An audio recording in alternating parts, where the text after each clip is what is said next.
Dasher. Hey, Jack, congratulations on the kick. I guess obviously as a young kid, when you're practicing in the backyard, just one of those situations. I know it's cliche and all that, but you kind of dream about, think about it. And 53 yards, man, is that how it always went down in your dreams there?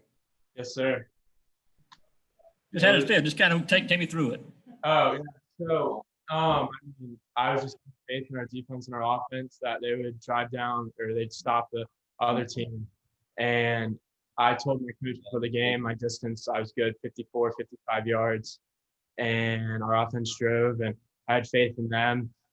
And once we kind of got there, I just tried to slow my breathing because I didn't want to rush anything and I didn't want to overcompensate for anything. And, the snap from Payne Walker and the hold from Jake Kamard are just unbelievable. And I tried to follow through with the kick, and it went in.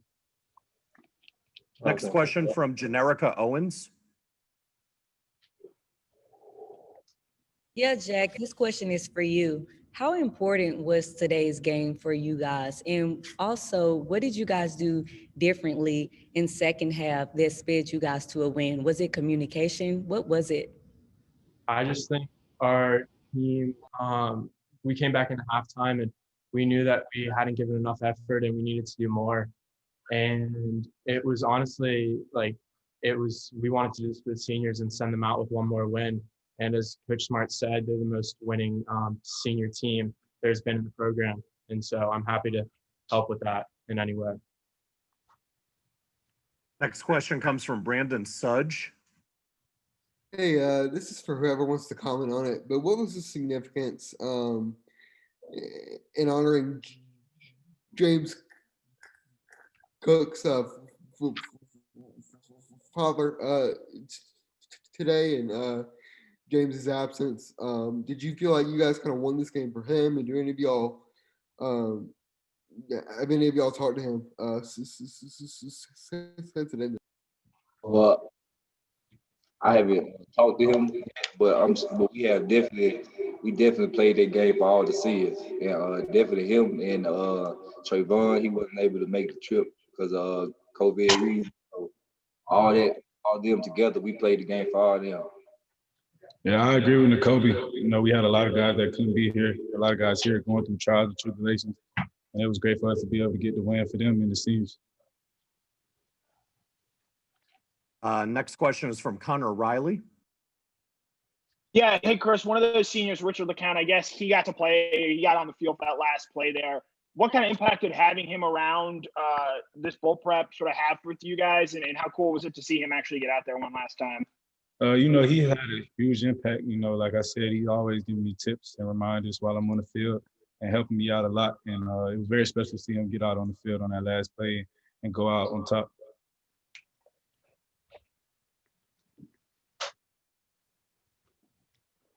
Next question comes from Charles Odom. This is for Jack. Jack, I know you said you were good from 54 or 55, but would you have liked to seen one more 4 or 5 yard completion just to get it a little more into a more comfortable range? I mean, any day I'd like a few more yards just to feel a little bit more comfortable. But whenever they ask me to go out there and perform, I just try and do my best. And whatever yard line I'm at, I try and take it the same way. Question from Chip Towers. Yeah, apologies for asking 2 questions, but I'm afraid I won't get these in otherwise. First for Jack, and then for the 2 defensive players. Jack, Kirby said I don't mess with Jack. He said he doesn't come over and say anything to you. He kind of stays away from you. Is that something that you've asked for? Hey, give me my space, coach, or is that just the way it works out? I've been here for 3 years now, and I think he's kind of started to learn how I react to things, whether it's negative or positive, and just not to kind of come in my bubble. And for Chris and Nakobe, just talk about, was there anything said at halftime about the way the defense played? And obviously they spit that long run out, but after that, I think they had 22 yards in the fourth quarter, and just talk about putting this game kind of on y'all's backs. I said the main message was just to keep chopping and not give up. there was a lot of opportunities that we missed in the first half that we capitalized on in the second half. And obviously they got that long run, but after that, we just looked at each other and told each other we got to buckle down if we're going to win this game. And that's what we did.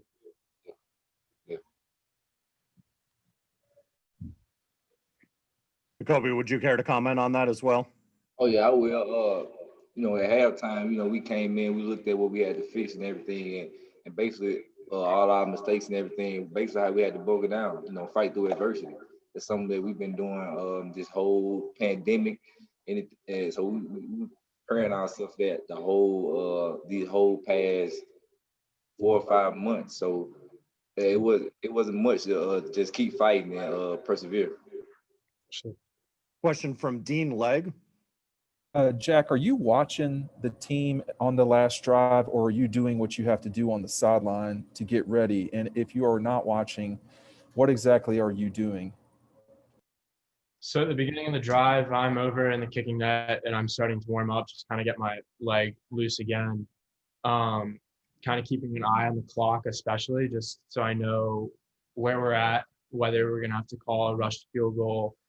But as they drove down the field, I felt comfortable that I was warmed up, and I went further down and just stayed there and made sure that I was there ready to go if I needed to be called.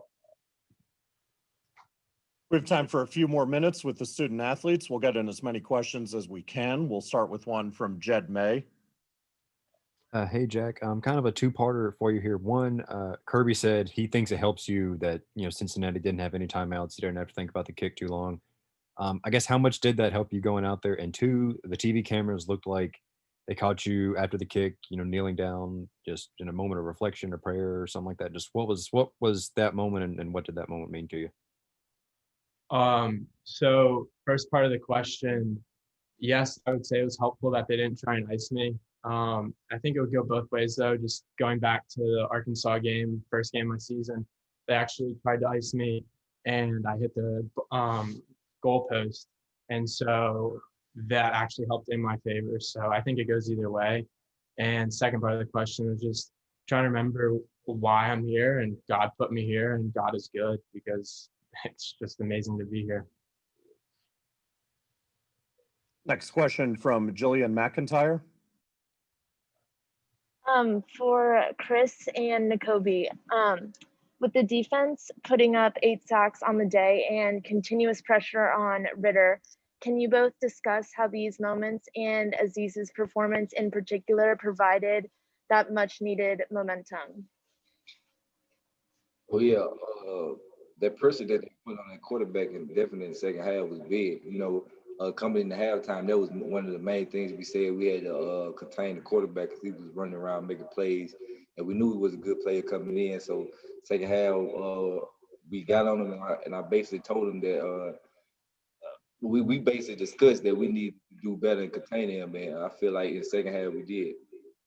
Yeah, that was a focal point at halftime, getting pressure on the quarterback and things like that. And we have full belief in our D-line that they could do it. We just didn't capitalize in the first half like we did in the second half. And Aziz's performance, he put in the work every day, so it's expected. So it was great to see him go out there and make a lot of plays for us. Next question is from Jay Black. Jack, when is the last time you made a game-winning field goal in your life? That was my first one ever. Didn't have one in high school either? Yes, sir. And they said on the UGA radio broadcast that is the longest game-winning kick at Georgia since Kevin Butler's 60-yarder in 1984. How do you feel when you hear that? It's pretty cool. Next question comes from Seth Emerson. Jack, was there anything said to you after the game in the locker room that kind of stands out to you by anybody? Just the endless support from everyone coming up, giving me hugs, high fives, everything. But the one thing I think just standing out the most was people just coming up and telling me the glory goes to God, and God had my back there.